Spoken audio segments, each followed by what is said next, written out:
But now we are going into the last game or last match of this show match between Gwint pro Polska and GwentDetta. Claire couldn't connect or something. Hopefully, yeah, everyone is. So as you said, overall, Gwent pro Polska has sort of won the by far the majority of the in-game scores. So they won that sort of overall running total. But this is the chance for CintrianLion to sort of bring it back and maybe get one last victory for GwentDetta here. And that all starts here in the game one with the precision strike on blue coin against the Patchstyled with Fury. I need a nickname for this deck, the Olgerd Sigvald clash thing. Yeah. It became popular with Gwent pro Polska, especially on this tournament. So no idea how to call it myself at the moment. I might just call it like Clash Bros or something. Okay, sure. Okay, so what was it? Maxia? Yeah, this looks like. Oh, Vile. That's just Vile. Ah, okay, that was Vile click. I was certain. Why cannot I return to the order then? But yeah. Now this looks like a maxi, since you can return. Yeah. We see that Seamless is at the bottom, Lady of the Lake, that is being put into the decks to like help you tutor. But look at this beautiful top deck though, double Broccoli Sentinel. You just draw them and send them back. No issues. Yeah. But yeah, this deck is known for break-in because Precision Strike leader forces you to play a couple of extra breaks and then you have the Waylays. And Adrian is added. Because on the blue coin, you like the stereotypical play for this deck is to just slam your scenario and click stratagem straight away turn one. A lot of tempo, and means if the opponent did want to heat wave your scenario, they're only getting rid of the waylay, not the 2 dice. That was a quick maxi though. I did not get to see much of that deck. Did you? No, I was captivated by the fact that Frawoj is not clicking Vial of Forbidden Knowledge for some reason. It is an open decklist tournament, and we've seen CintrianLion being CintrianLion and just checking just in case. Maybe he knows more about workings of Gwent, but yeah, Frawoj decided that he has enough information from the screenshots and deck lists in the tournament platform, so I was mostly spending my thinking on that. Sorry. Maybe Cintrian still needs to finish off that contract to just click as many orders as possible. Maybe, yeah, that's the reason. See the Vanadane coming down, and I'm pretty sure I just put 2 Waylays back to the bottom of the deck, which is basically the best thing you could ask for. The lot comes down onto the Vanadane, which, yeah, fair enough. You're not locking anything else. Maybe the scenario spawn off the commander, but yeah. But yeah, other than that, there are no engines to compete with this lock. Also, notably, there's no actual Purify being run here.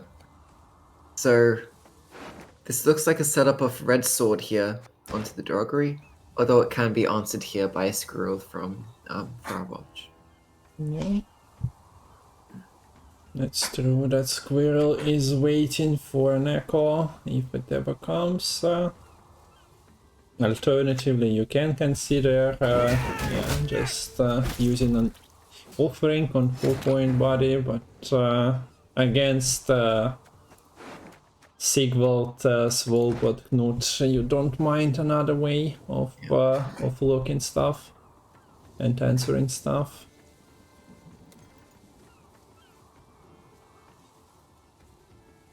Alternatively, the red sword is also quite nice because it is a banish as well. So if you're scared of the squirrel, you can also just save it perhaps for when the Knut comes down. Because, like, even if the red sword gets banished itself, well, at least you banished the Knut in the first place. Yeah, its ability to banish is sometimes a bit confusing to people. It has the dead blue banish, and I think that dead blue banish works on both times. Yeah, it does. It's the worst nightmare for like a Death Wish player trying to get your succubuses to stick. Yes. They just not only don't let them they get your succubus out. If they banished one, they can do more harm to you and your overall game plan. Frawoj is playing bronze here, has a Martrom to combine it with, but before that Martrom could have been delivered. Yeah, that ship was just an offering. Really nice offering as well, because it just pierces through the armor. It says, I don't care about your armored Drakkar literally being armored, because, well, it just still getting offered up to the sea gods, I suppose, and gonna be boosted my deck instead. So also notice how CintrianLion here is not playing any of the waylays, trying to keep them in hand. Playing like this is important for a couple reasons. One, it doesn't play into the squirrel, which is still floating around in Frawoj's hand. And two, it means that if you can avoid playing any of them, you don't have to play your Alyssa, you can just mulligan the waylays back and have your similar setup all ready to go. Yeah, that Alyssa is nice when you have to increase your waylays, but if you can do that naturally, it's a better plan. Also, Maxi was played early, so if Cintrian shuffled, he might hope that the double Brocculon Sentinel is not waiting him on the top deck. Yeah. So he can potentially get the chance to mulligan those waylays freely. Yeah, and this is where it gets scary, because the Svalbard is such a big threat when it comes to just outputting a huge point swing all in one turn. If Cintrian plays into this round, and then Frawoj plays the Svalbard, that's probably just a loss uneven for CintrianLion, like right here.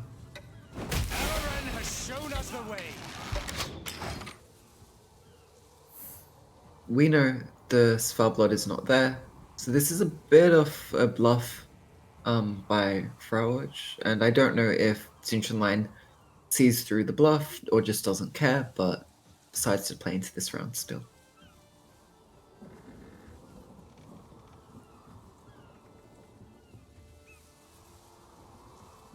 So, out of all the cards that you can play, you'd prefer throwing away a couple of bronzes. So for now, Frawoj is just doing exactly that.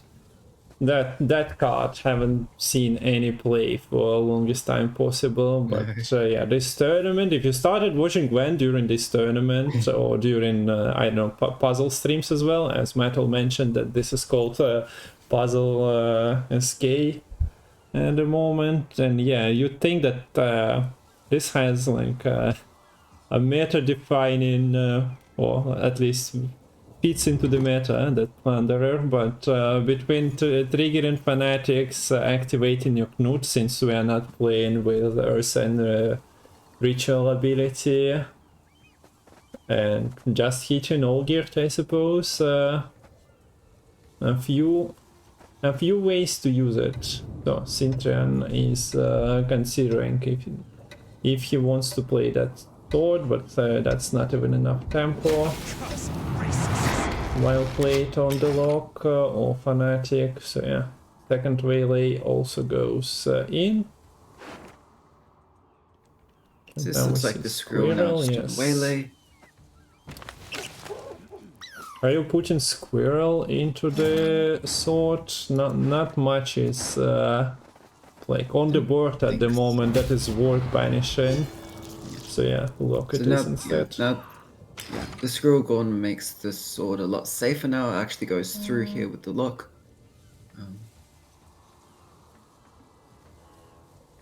This is where it starts to get a little tricky.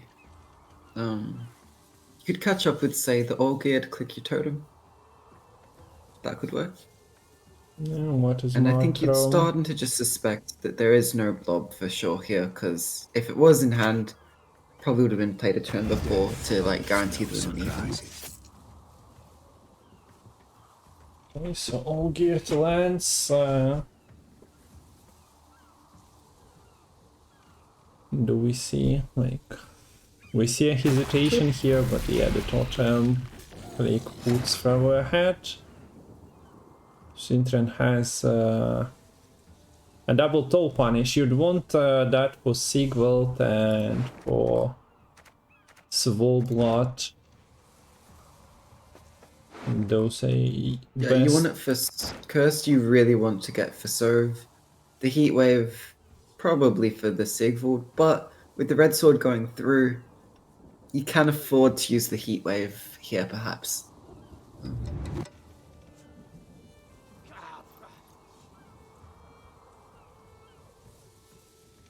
Yeah, Cintrian also is known for his tournament play and taking his time, so sit comfortably, guys. We might be here for a while, but actually, as I said, he still has like 10 seconds on the rope, and he already uses COC. Perhaps he's just expecting he's not going to be able to get the last say here. In which case, there's no point keeping Curse if you're not going to get a chance to use it on the serve. Because, otherwise, yeah. Yeah, Frawoj is not getting ahead, but he activates his graveyard with the Fusil Griffiths, right? Not much otherwise the Sigi could bring back, so he offers Cintrian a pass here. Cintrian is also potentially unhappy that he had COC and Heatwave and got pushed till the last card. Yeah.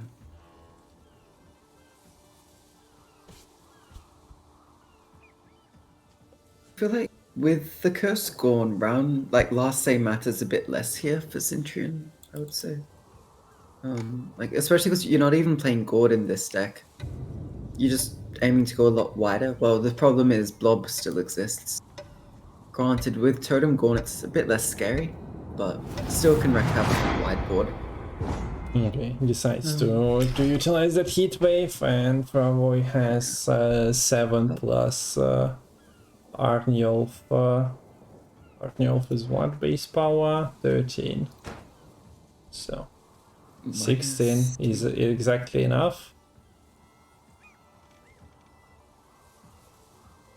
It would be 17 points, right? Because you can negate a Siren spawn in the back row. Ah, okay, yeah, the extra point, but yeah, decides not to. Now that COC is out, the Solve is going through, and that alone can win you a round, combined with Leader. So, yeah, those control decks, like Cintrian is playing here, might love the last say and an uninteractivity in a medium to short round, like finishing it off with Leader Tin and Seamless. But yeah, he spent COC, he spent Heatwave, those cards would have been quite helpful achieving that uninteractive game plan.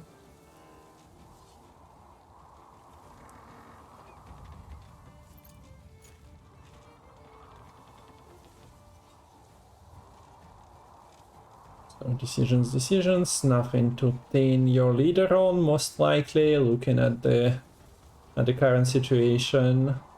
So even if you no, we go for that. So Oniro scenario only has one trigger. Sadly, the Brokilon Sentinels are not elves, would have been a quite nice combo. And he opts for Lisa here, so he's what, putting 9 points onto the board. The nice thing that this, the nice thing you get with the extra tempo the Lady of the Lake provides here is it's quite hard to get ahead here in one turn in response. You need to be doing 10 points, and with the Olgid Immortal already used, like basically nothing would cut it here except for like a Sove or a Blob maybe, but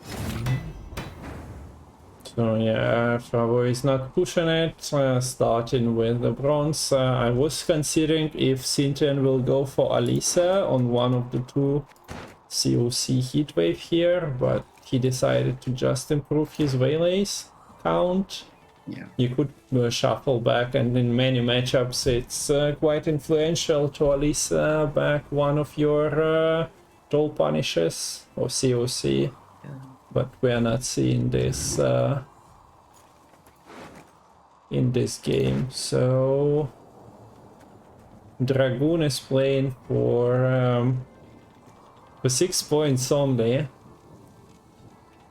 But you also know that things like Sigvald on deploy are not doing much, so Cintrian might be counting here the Knut on the ship. How much does that make? Yeah, finds a pass button after considerations. And now Frawoj is in need of spending half of the Knut Sigvald combo, of course, in hopes of finding Sigrifa's right, finding his Oniro card troll. There is a good card overall, and in this situation where Cintrian still has scenario, and I would think that he'd play scenario if he can. Although, yeah, scenario versus Swollblood is not that many points.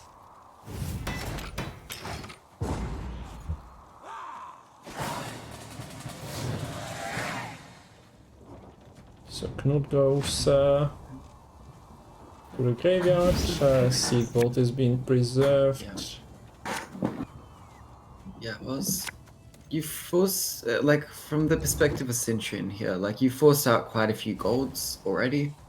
You're certainly not in the clear yet, because you're still sort of staring down the barrel of this Sov, staring down the Sigvald, staring down the Selfblood, and potentially the Sigdrifa's right as well. You do have the luck from the Hengate Sword. That's probably just answering the Sigvald.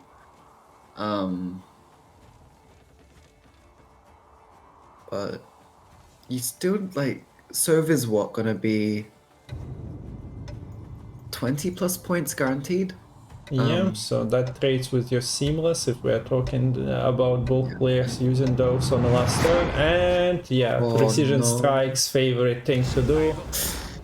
Let's take a mulligan and break. So what was he trying to find with that mulligan? I don't know. Was it spores Scenario? or seamless? Do you need scenario? You don't have triggers for scenario. Maybe like a squirrel or a spores or something. So yeah, spores and squirrel risky. potentially are the only two things. So maybe three cards out of 10, I guess. Knowing that a couple of cards are at the bottom, you just roll the die. And yeah, because I think the two waylays were put to the bottom, so maybe it was just feeling overly confident. After the waylays on the bottom, it's going to be all fine, it's fine, and it's not because you bricked a Sentinel. And this is a really awkward turn as well, because your entire hand here is just damage, and you really don't want to red sword directly onto the Sigvald because you want to be damaging something else first, to then lock the Sigvald. But knowing that the Toll Punishers are gone, the damages are really awkward. Shouldn't you just bomb Sigvald? Would it Veil value? That's true. Give it Veil, it's not the worst. Or is it... you threw away 2 points.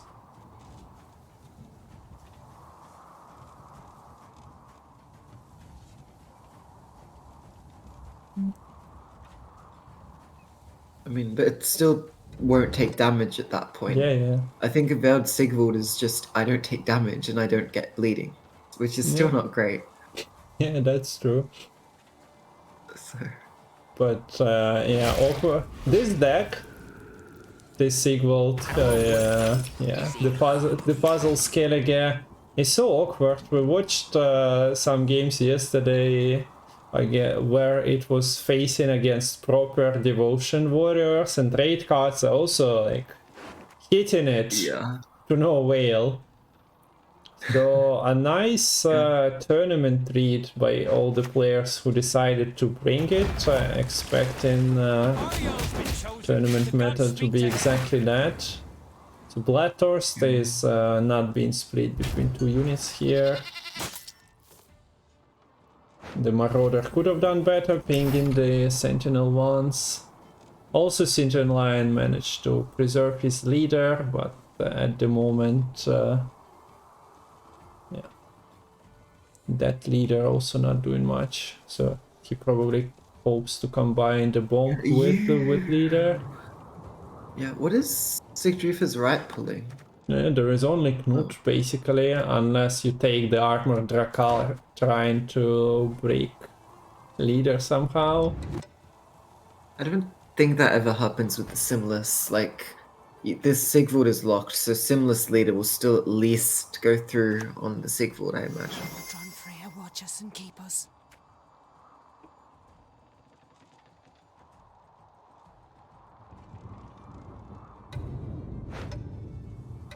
I kneel to Svalblood and Svalblood alone.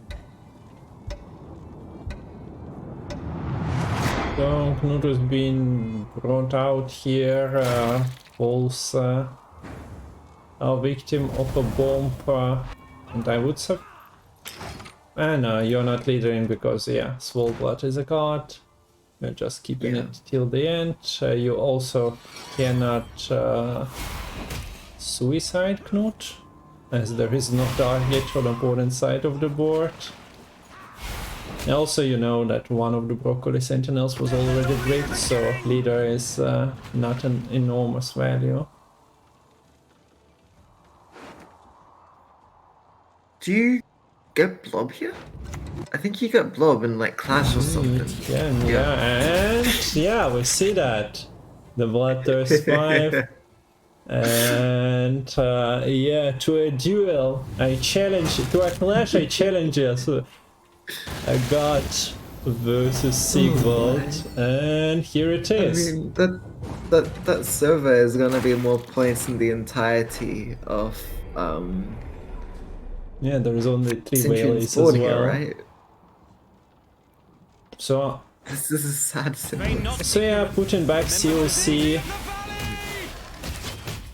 would require you to find that or Seamless into your hand. Yeah. And then you have a chance. Because those 6 extra points from Whaley didn't really achieve anything. Frawoj takes the lead, but there is this is best of 5, so up to 3 wins is what you need, or 3 wins is what you need to win the series. And the reminder that there is still some money on the line between the two players. Winner gets $50, so let's see how this goes. Frawoj, yeah, takes Relicts, has Royal Decree, and well, he has, as we talked, Curse Scroll to fix the hand. He faces a deck that deals a lot of like damage and cheap damage and combines damage through things like War of Clans, so not the easiest matchup most likely. We also have Lerio in chat, so Yeah, but it's not the worst matchup either. Like, if you haven't played this matchup, you'd think it's probably pretty favored for Warriors, right? yeah, if you look at just nature of the cards, or you try to develop the board and the opponent just smacks it and denies it, but Yeah. I think Relicts struggled more against the Puzzle SK than the regular one.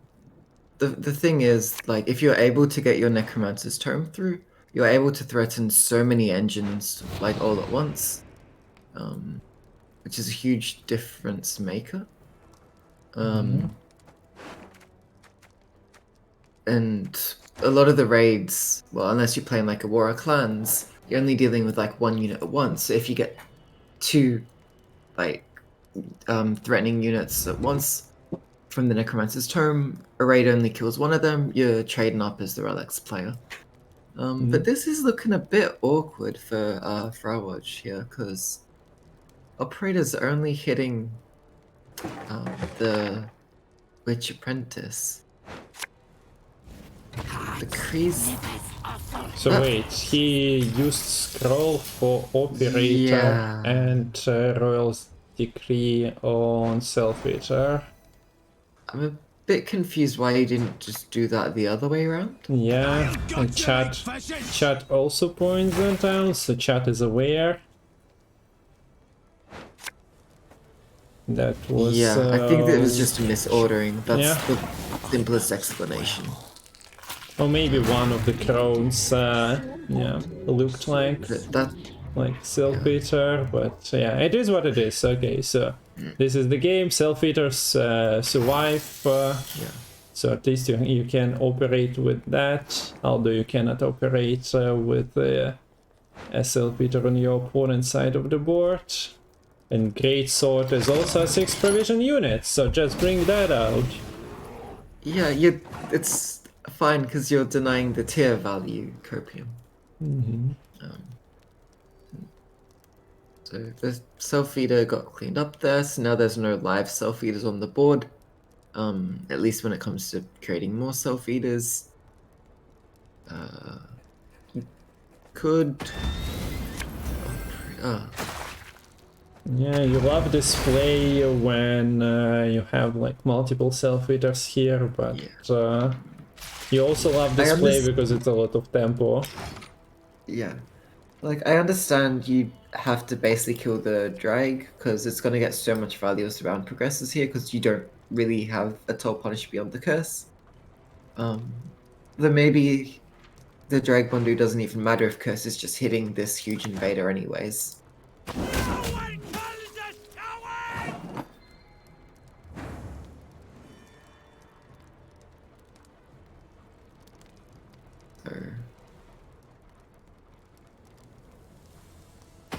And operator leaves another day in hand.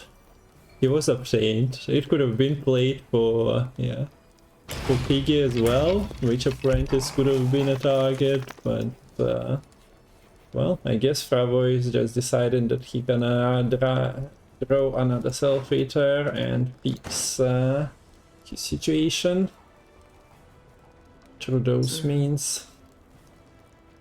So Nick is out finally means marching orders can be used.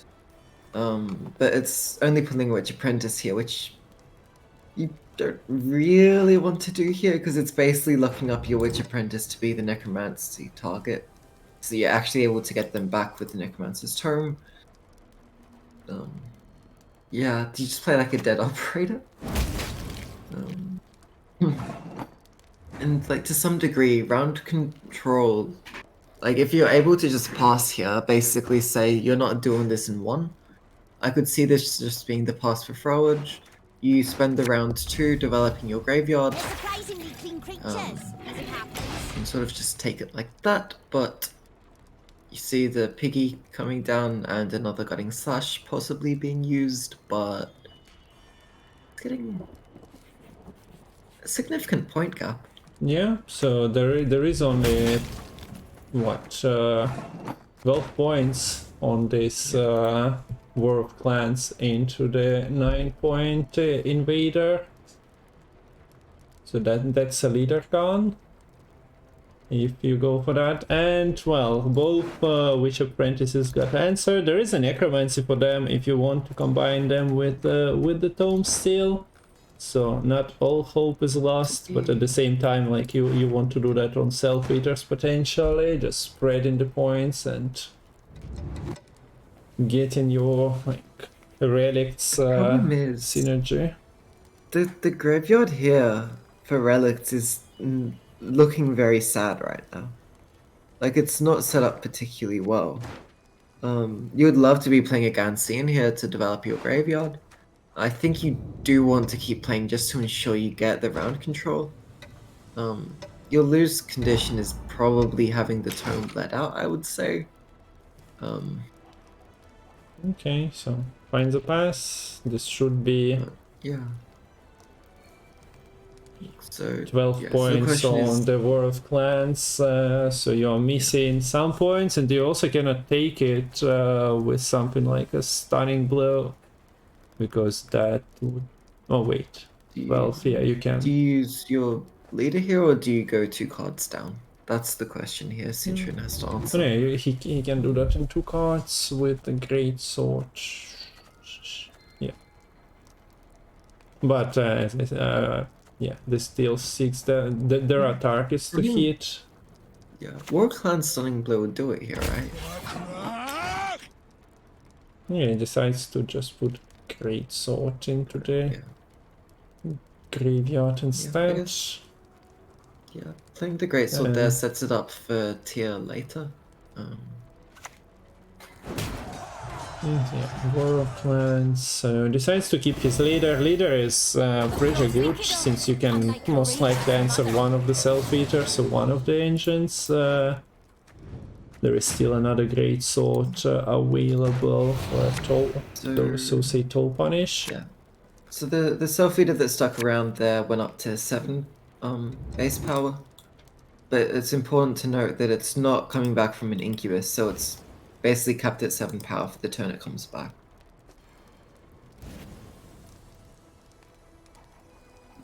Greatsword is... Oh wait, Greatsword is 6 probes. Yeah, so Greatsword as we discussed in the first... Oh, and we got the Golden Necker.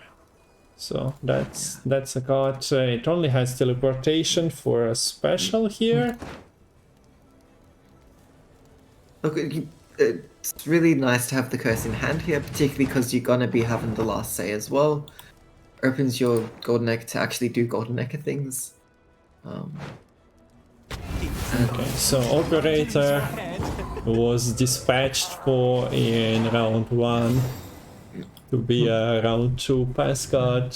Unfortunate for him, he was meant for greater things, but alas, sometimes you have to be used that way. So 1 special needs to go back into the deck. And that better be not Curse of Corruption. We witnessed Lario's game against Neverhood, and well, sometimes when you not manage to find it in your hand, it might backfire. Hand is looking solid. See, Incubus is that impressive here? I don't think so. Okay, so the Necromancy was... Necromancy is in the deck as well, so that's even better. Yeah, so you're gonna Necro the Witch Apprentice, I imagine, here.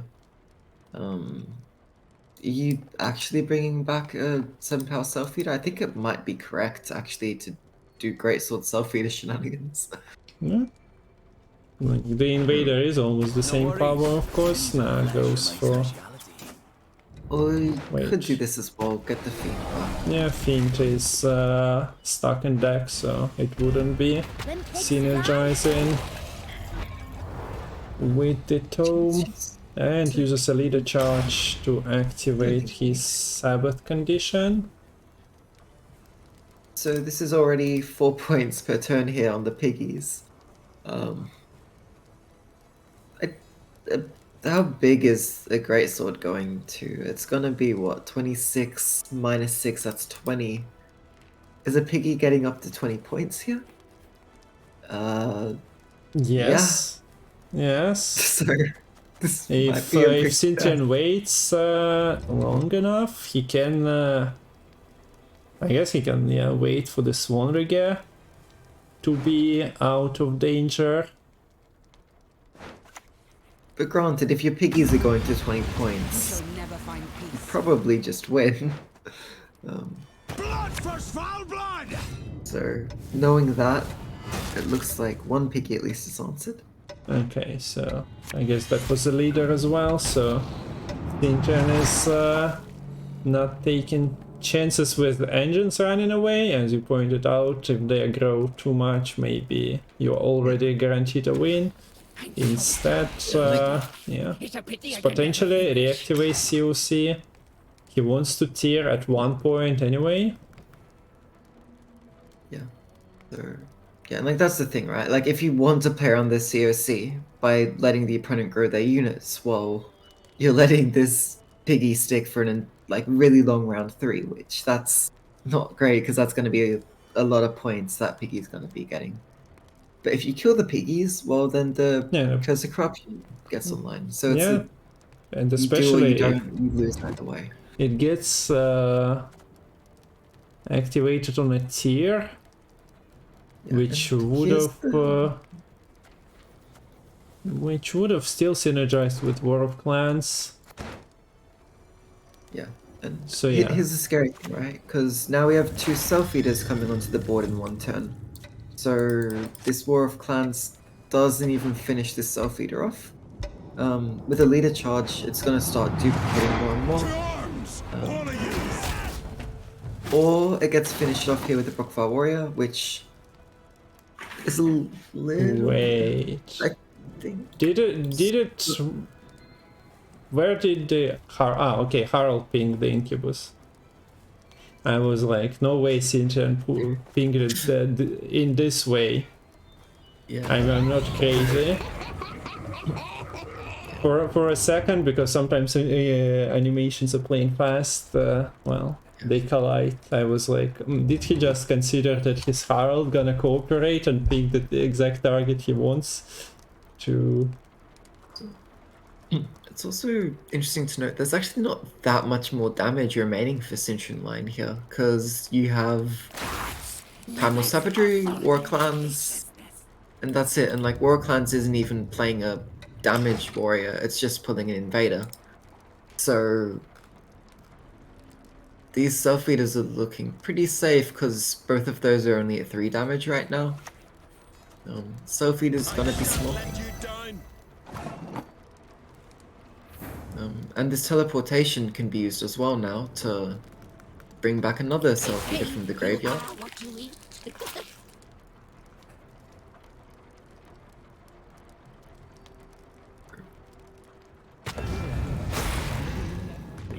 Harald is getting stopped here. I'm surprised. Like, look, Harold is nice and all, but it's still at most like 1 ping per turn.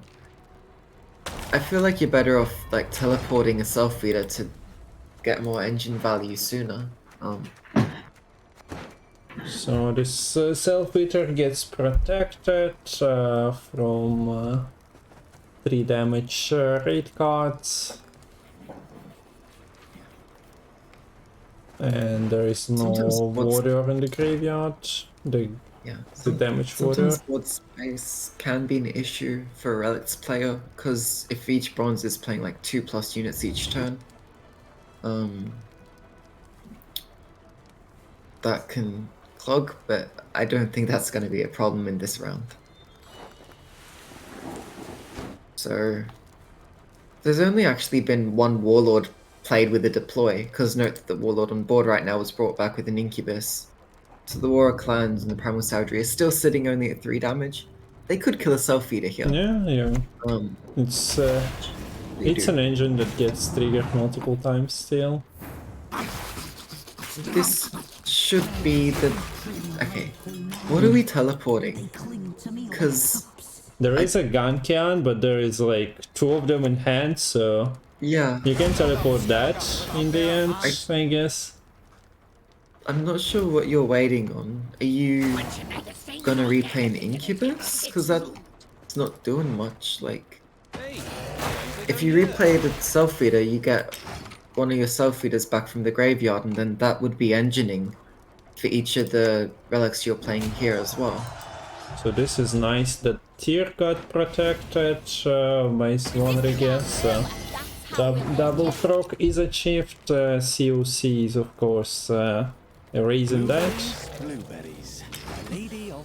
I guess you're just teleporting a Gansi. But don't teleport the doomed one. No, please don't. Please don't. It's small and all.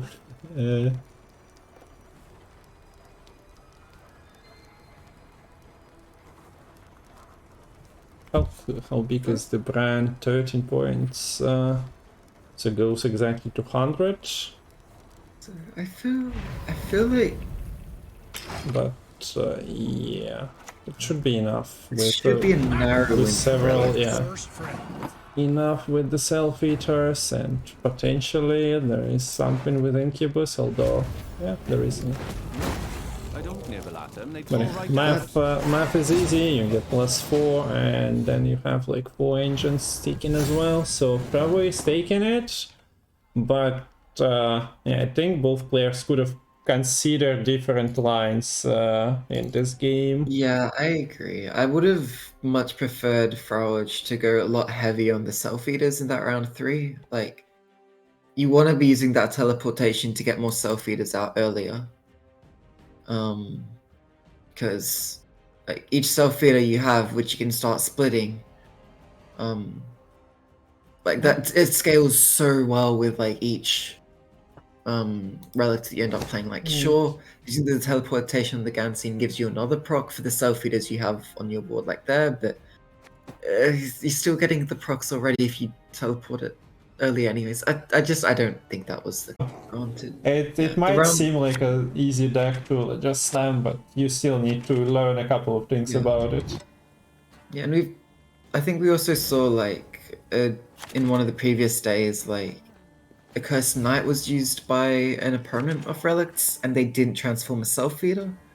Instead, they transformed like a 4 or 5 prob unit instead, which let the Incubus still have a self-feeder target on the opponent's side for the round 3. So I think, like, people will say maybe like Relics is an easy deck to play against, easy deck to play, but we've been seeing, I think, like some fundamental kind of misplays about playing around how Relics work in this tournament. So, okay, so game 3, Frawoj is leading, Cintrian picks his Don't budge. Scoiatael once more on blue coin, and this time he has scenario. He puts 19 points on an engine in a turn, potential proc of scenario with GwentDetta, and this looks better and more promising than the previous game. If you are joining just now, this is the tournament like Showmatch game between 2 players, open deck lists, and yeah, Frawoj is 1 win away from winning. Yeah, so this is a big difference for Cintrian, who has actually managed to draw the Feigned Death here, which is important because Cintrian is in the hot seat. Cintrian needs to reverse sweep this Nilfgaard deck to win the series here, and it's off to not a bad start, I'd say. The nice thing as well with this is it's erudite, like good luck getting any value ticking this in the round 1, good luck getting ahead. When you have to take a 0-point heat wave to deny the waylay spawn.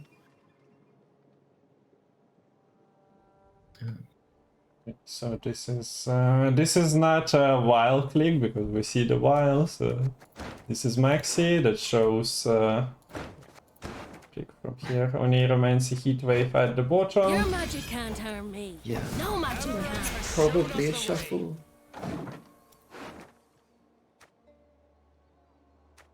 Yeah. Also, no call V in hand here for Frawoj is not fun. Yeah, there is what? Only position in deck where wait, no. How many tactics? No tactics almost. Right, 3, 4. Yeah, so that might happen quite often then. This is you can use the not a Marine slave. to basically guarantee the Calvi as like a round 2 draw. But yeah. Yeah, so if you use Marine and then Battle Station might get that. Leader break is being pinned here. Yeah. And a nice sword target can get it. Yeah. That's basically another answer for the Marines. Yeah, so great here. yeah, so as I mentioned, like in the I think the game 1 here, there's no Gord in the deck here for Cintrian, so there's really not much toll punish value for like the opponent to get. So that's why you use the Virgil Force just on the Vanadane here straight up. But it does give quite a nice red sword over, and there's no sort of squirrel floating around to answer the red sword. Actually, no squirrel in this deck full stop, so. So this is a prime offering. One of the offering targets could be better. But if Cintrian doesn't want to... You can just ignore it if you don't play a unit. Which, if you just play the bowman now, it's not like you have any units to play. You can just waste 1 damage, and indeed that's what's happening.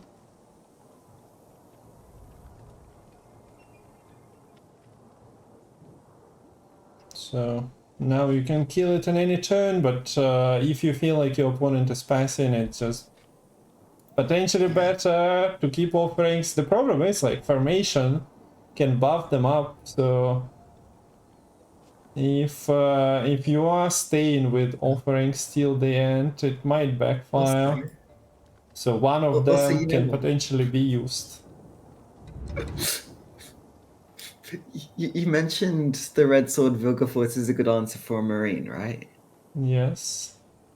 But, like, you're also playing Calvi, so if you haven't drawn your Ramon yet and then you play Calvi, that's not good against this Red Sword.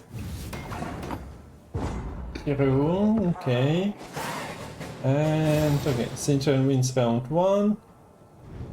Waylays are getting mulliganed away.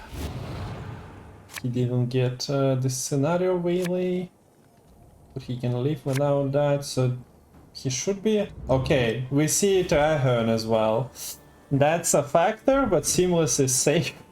Yeah. Seamless is safe and other targets are not that important if we're talking about win cons. Yeah. Like, no waylays being played, so it's not like you care about trying to snipe an Alyssa. Look, maybe you can, like, Traherne a waylay itself, make a bit of a smaller Seamless, but it's fine. Yeah. We're just going long round, so I guess you just take the Traherne. Yeah, might as well just confirm choice. This is something that people forget about at times. Like, this Alisa wasn't doing much. Maybe if you discard Alisa, you increase the probability of Waylay being bricked. Yeah. So that your opponent is not having a 6, but has a 6 instead. I'm surprised you didn't just discard the Vial instead, because I don't think the Alyssa was doing awfully much. Yes. Like, there's literally no specials in the graveyard. What, are you gonna maybe Alyssa Heatwave and then a Neuromancy into Heatwave, perhaps? Is that what you were scared of? Maybe? But... yeah, if you are afraid that your opponent doesn't have enough Toll Punishes and cards, then you might play around that by discarding. Okay, so speaking of that, Ramon, so this is this is not happening though. It is a bit too risky and not worth the like. If Ramon is in hand, you're wasting damage. Yeah, 100%. And then burn the same target. So yeah. If you drew the Norzka as well, then like you even pull in like a Marine or a Light Cavalry there from the Vilgefortz, and that's just not what you want. So you have to battle stations here, I think, to ensure you draw into your council, draw into the Ramon. Like, I was gonna joke, like, round 3 Calvi is just terrible here. Like, what's it doing? Like, round 4, draw, carry over anyone? But with the battle stations, it actually gets a lot of value, so not a bad Calvi. And you can go double Marine here, protected a bunch with Leader, get it out of range of offerings, bunch of armor. Seems good. Your top card is either one of these 3 5 provision units.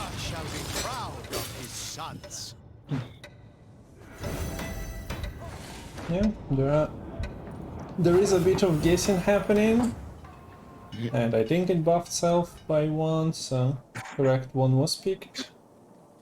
Yes, you know. It's actually an offering target, but Cintrian is playing what? 1, 2, 3 units plus leader unit. You don't care much, and especially like earlier on in the round here, Cintrian isn't really going to be playing units at all. But the thing is, Okay, goes for it. Like, he has too much damage potentially, and what are you playing? Like, you don't want to heatwave COC yet. You want the Marine to grow. If Frawoj, let's say, just plays Ramon onto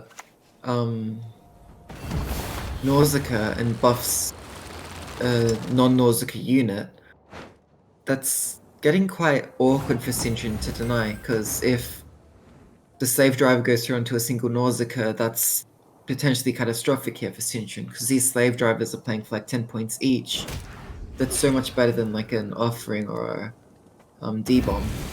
And all the Marines are getting cleaned from the board here at least, so there is that. So I think Frawoj chose a Marine with the Marines, that when you Vilga force the Marine, you get the top Marine back, and it's just very well Okay, played. and Cintrian is keeping his leader. Yes, That's actually really nice.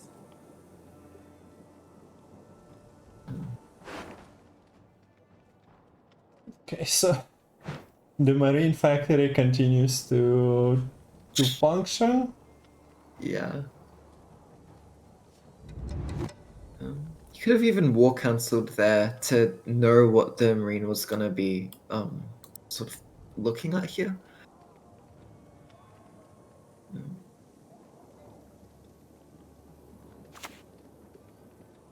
Back in line. Okay, so Marine is that great that, well, in this situation it's still outpoints, just a Nausicaa point slam. But yeah, the offering, I don't know, if you are playing for that, you probably want to just waste another leader. Such a rope. I don't know. Like, Marine is the like sort of premier unit engine you want to be protecting. Like, if that was a light cavalry, fine, let it die, I don't care. But a Marine is getting so much value here. Yeah, I don't know why. Like, both of them were trading for Heatwave COC or Spores. Like, what else are you protecting at this point? You have Nausicaas? I really don't want this Nausicaa to get buffed. You just played for points, but yeah, you could have made it a little bit more worth. Because one Nausicaa gets cursed, the other gets heat waved, the Marine gets sporsed, and this slave driver is sad. So that's why I really didn't want that Nausicaa to get buffed. I mean, I guess it just gets killed by Sinless otherwise, but at least you're forcing the Sinless to hit a bit more armor at that point. Even use a leader to kind of protect it at that point. Okay, so another Marine, does it get a treatment with leader? Okay, this is 3, 4, 5. It's a bomb and a leader. But yeah, it's kind of funny. At the same time, we see that Cintrian at the moment only has 3 points on his side of the board, plus a while, but yeah, he still has a lot of hidden points. Leader is if somebody tries to count, one broccoli is already in the graveyard though, so the leader is a bit smaller. So I don't think there's much reason to delay the Sinless. It's not like there's some kind of wide punish you're worried about. Like, you could also just Simless the Marine here.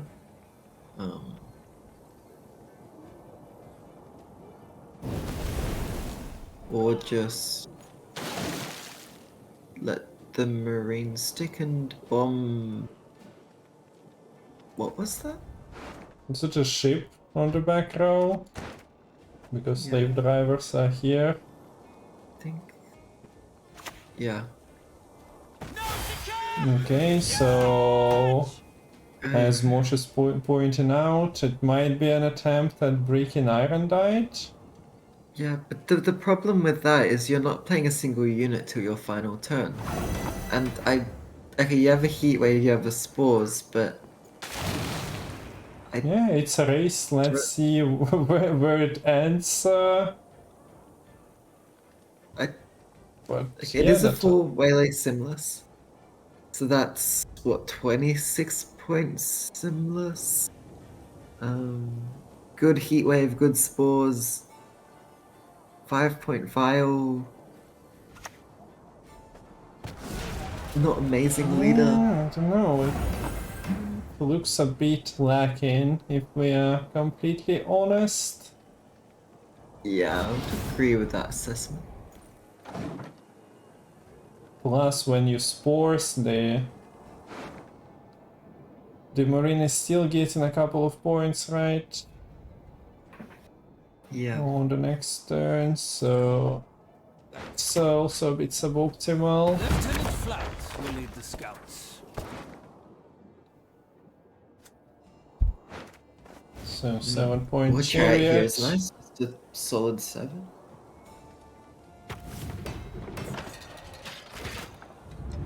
How are the seamless? Yeah, there is enough things to hit with seamless.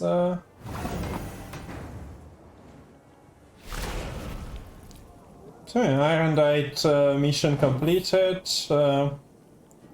but there is still 6 points hidden, and well, yeah, you cannot really properly break the waylays Yeah, to like- too many targets to hit, but Yeah. you made the count. It doesn't amount to 60 points. So control deck. And there is a couple of extra buffs on the Brooklyn Sentinel, but deck falls short. That is the problem. That was the problem with playing like similar decks with Shiro. If you don't get amazing Shiro, they're still like, no matter how many warrior answers you have, something goes through. And it's a 3-0 for Frawoj. And congratulations on winning the series, the last series of the Showmatch. If you missed any of the previous 7 games, they will be up on YouTube, and most of them are already there. So hope you guys enjoyed. Matol, thank you for organizing it, and Lemon, also thank you for coming in as a host and staying for the second match as well. It was fun. Hope you had a lot of enjoyed. fun as well. Yeah,